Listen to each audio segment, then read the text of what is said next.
जब कर्ण ने श्रीकृष्ण से पूछा, मेरा क्या दोष था, जरूर जानिए।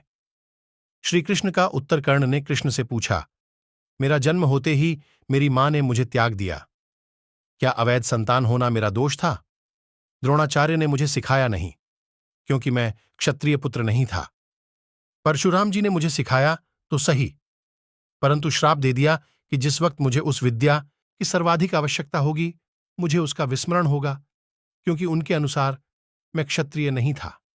केवल संयोगवश एक गोग ना लगा और उसके स्वामी ने मुझे श्राप मिला। मेरा दोष नहीं था।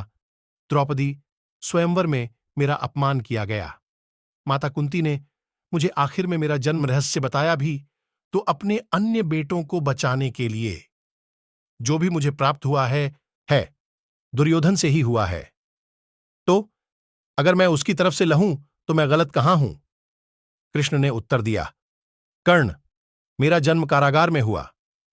जन्म से पहले ही मृत्यु मेरी प्रतीक्षा में घात लगाई थी। जिस रात मेरा जन्म हुआ उसी रात माता पिता से दूर किया गया। तुम्हारा बचपन खड्ग, रथ, घोड़े, धनुष्य और बाण के बीच उनकी ध्वनि सुनते बीता। मुझे ग्वाले की गौशाला मिली, गोबर मिला और खड़ा होकर चल भी पाया। उसके पहले ही कड़प्राण घातक हमले झेलने पड़े। कोई सेना नहीं, कोई शिक्षा नहीं। लोगों से ताने ही मिले कि उनकी समस्याओं का कारण मैं हूं। तुम्हारे गुरु जब तुम्हारे शौर्य की तारीफ कर रहे थे, मुझे उस उम्र में कोई शिक्षा भी नहीं मिली थी। जब मैं 16 वर्षों का हुआ तब कहीं जाकर आशीसांदीपन के गुरुकुल पहुंचा। तुम अपनी पसंद की कन्या से विवाह कर सके। जिस कन्या से मैंने प्रेम किया वो मुझे नहीं मिली और उनसे विवाह करने पड़े जिन्हें मेरी चाहत थी या जिनको मैंने राक्षसों से बचाया था। मेरे पूरे समाज को यमुना के किनारे से हटाकर एक दूर समुद्र के किनारे बसाना पड़ा, उन्हें जरासंध से बचाने के लिए।